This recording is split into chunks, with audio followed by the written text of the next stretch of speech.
Salve, amigos da Tava TV. Eu sou o Leão Aires e estou aqui para poder fazer alguns comentários sobre esse encontro entre o presidente da China, Xi Jinping, e Vladimir Putin, presidente da Rússia.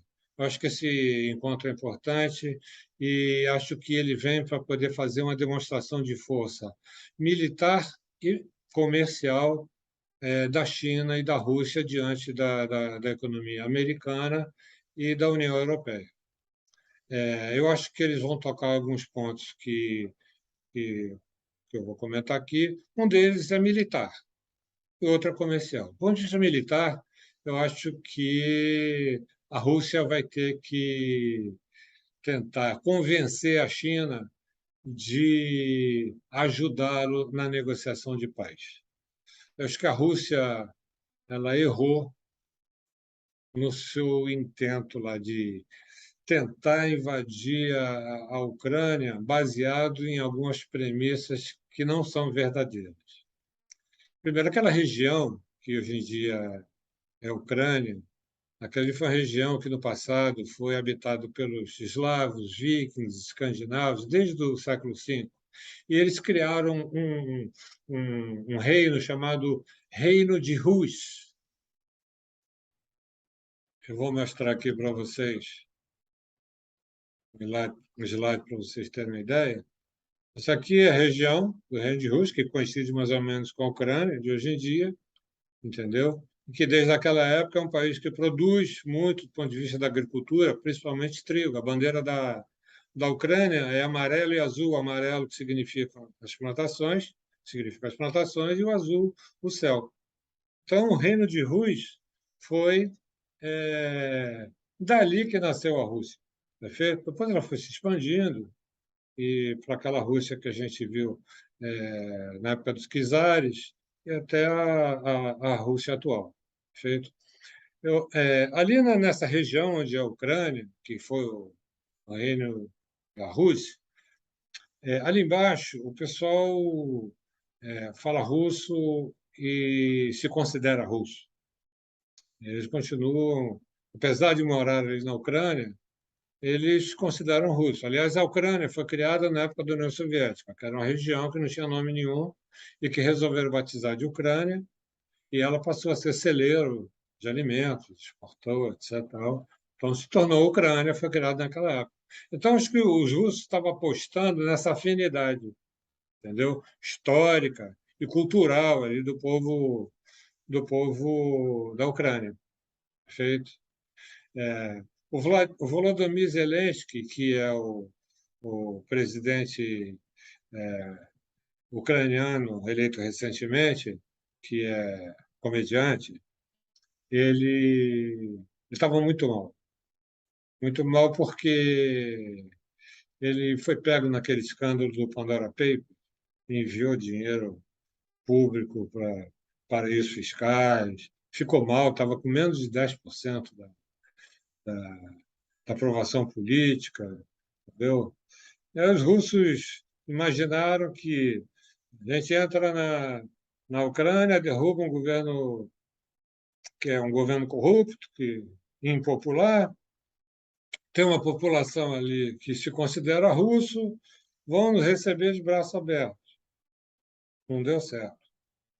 Ninguém está de braço aberto, está todo mundo com pedra na mão, atirando nos russos, perfeito? E o Volodymyr Zelensky, que era um cara acabado politicamente, hoje em dia cresceu, sua popularidade cresceu, e o seu antigo roteirista, que é o seu assessor principal, conseguiu ainda transformá-lo numa figura heróica internacional.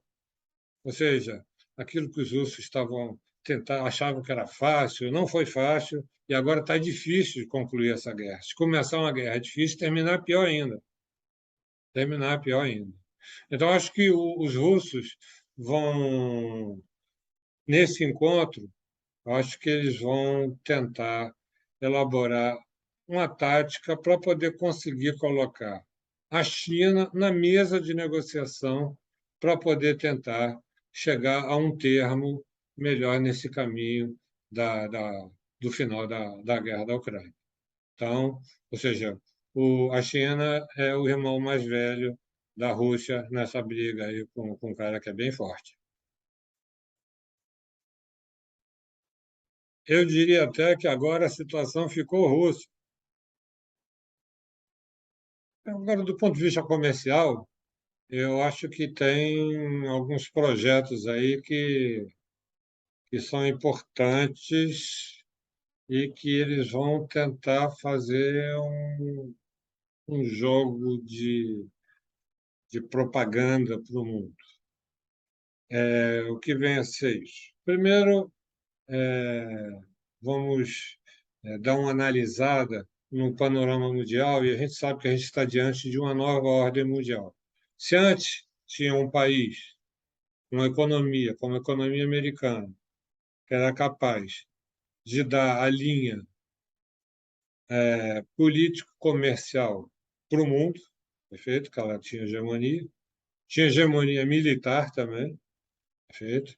Que a hegemonia militar é garantidora de vários acordos e atuações comerciais, perfeito?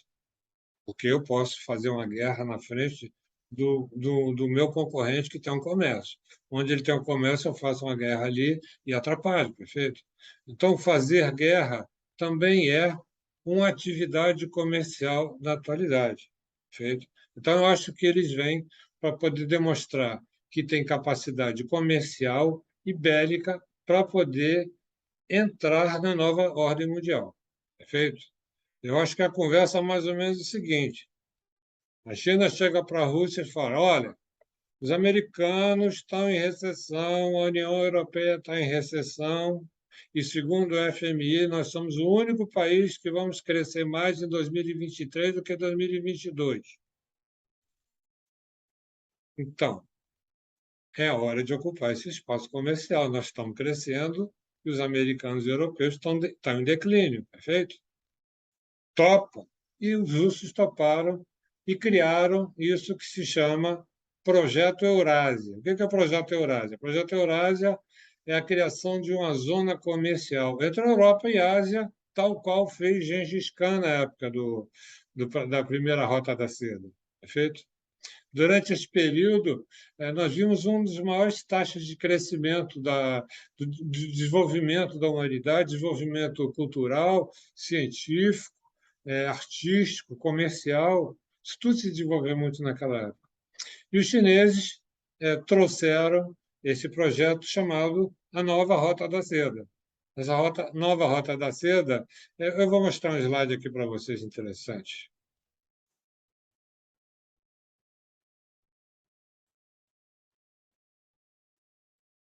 Se vocês olharem, não tá, esse mapa deve estar parecendo um pouco pequeno, não deve estar vendo para ver com muita nitidez, mas dá para ver aqui o seguinte, que a China, que está aqui em amarelo, já estabeleceu uma série de relações comerciais com a Ásia, praticamente com toda a Ásia, com a Europa, grande parte da Europa, parte da África, agora na América do Sul e América Central, certo? Então, essa é a nova rota da seda. Os chineses criaram, para essa nova rota da seda, uma logística gigantesca, uma logística que tem diversos modais, ferrovias, navios, aviões, tudo controlado por satélite. Custou uma fortuna e já fatura bilhões de euros. Bilhões de euros. Os trens saem da Europa para a Ásia, vende, da Ásia para a Europa e vende, ou seja, produtos circulando de um lado para o outro, perfeito? E vendendo.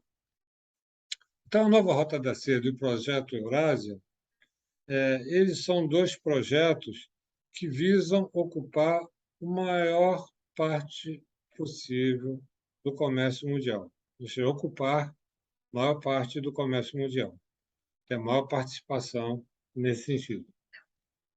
Essa é a realidade da nova ordem mundial. Se tinha uma economia que conseguia, na verdade, impor comercialmente e militarmente o mundo, hoje em dia já não tem mais. A China vai ser a maior economia do mundo agora no final dessa década, perfeito? A China e a Rússia juntos são imbatíveis comercialmente e militarmente também, perfeito? Então, para poder você atuar do ponto de vista comercial, os dois conseguiram fazer negócios que estão incomodando e muito a economia americana e da União Europeia dentro desse cenário de nova ordem mundial que ainda está se assentando. Toda mudança tem conflitos e até que se chegue a uma situação de acomodação, que vai ter uma hora que as coisas vão se acomodar de certa forma. A economia americana nunca vai acabar. A economia americana não é uma economia parruda, potente, é feita a economia europeia também. O que está acontecendo é que isso está sendo dividido entre mais países do que era antes. Mais países estão tendo força suficiente para poder fazer comércio, estão conseguindo fazer preço, contrato, mais do que era a realidade anterior, onde o mundo era bipolar.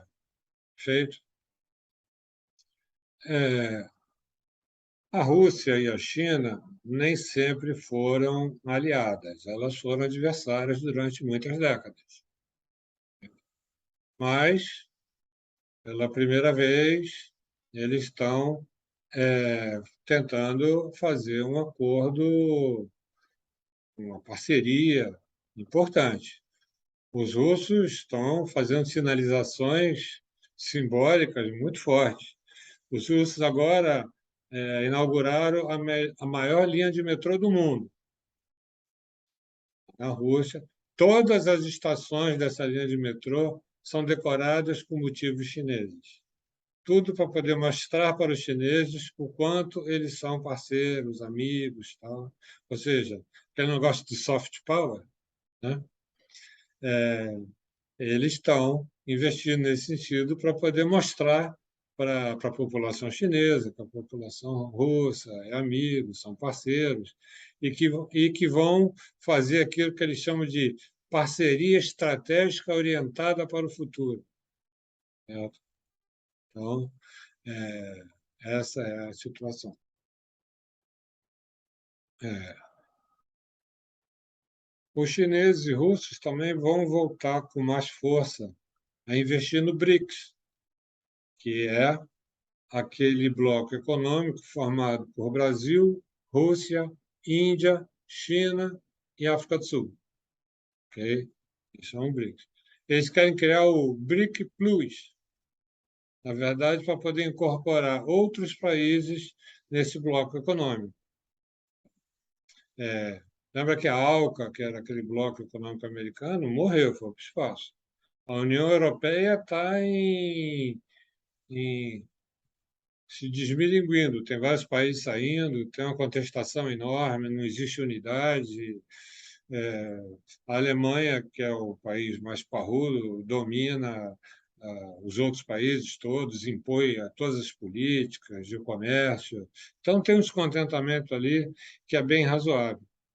Então, eles estão tentando reforçar o BRICS Plus, entendeu? Incorporando outros países nesse bloco e ampliando toda a presença russa e chinesa e indiana, né, que a gente não tocou nesse assunto, mas ela está presente também, é uma das grandes economias do mundo, para poder ter uma presença comercial mais ampliada nesse novo cenário. Então, eu acho que isso eles não só vão discutir, mas eu acho que eles vão fechar uma série de contratos e acordos. E fechar esses contratos e acordos servem como propaganda para o mundo, dizendo: olha, existem esses contratos e se vocês quiserem fazer, é possível fazer. Certo? E olha só o quanto nós estamos investindo, olha quanto tempo. Então, eu acho que um dos objetivos desse encontro, que é ir para mostrar força comercial, mostrar força comercial não é simplesmente fazer isso, é carregar os sacos para dentro do container. Bom, ele, na verdade, tem capacidade de fazer uma produção comercial e garantir essa entrega em vários lugares do mundo.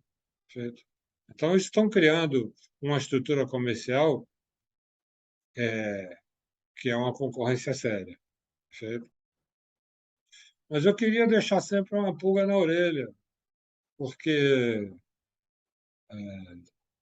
tem uma frase na diplomacia que diz que diplomacia é afagar o cão com a mão enquanto pega a coleira com a outra. Então, os chineses têm uma frase que diz o seguinte, ó, a China não tem amigos, tem parceiro. Então, com parceria, pode acabar mais rápido do que a amizade, perfeito? Então, apesar de esse encontro estar estabelecendo esses vínculos e parecerem que eles serão bastante duradouros, há sempre de se lembrar que países não são amigos, eles têm interesse em comum. No momento que não tiver interesse, eles não serão amigos. Perfeito? Então, eu acho que esses são os pontos que eles vão importantes que eles vão tocar nesse encontro, entendeu? E eu acho importante porque está tentando mostrar para o mundo que eles têm força comercial, têm projeto, já estão em andamento e têm força militar para poder se contrapor a qualquer um, inclusive tomar algumas terras que eles consideram como sendo deles. Não é que a China vai entrar em Taiwan e vai incorporar Taiwan? Vai. A pergunta é quando.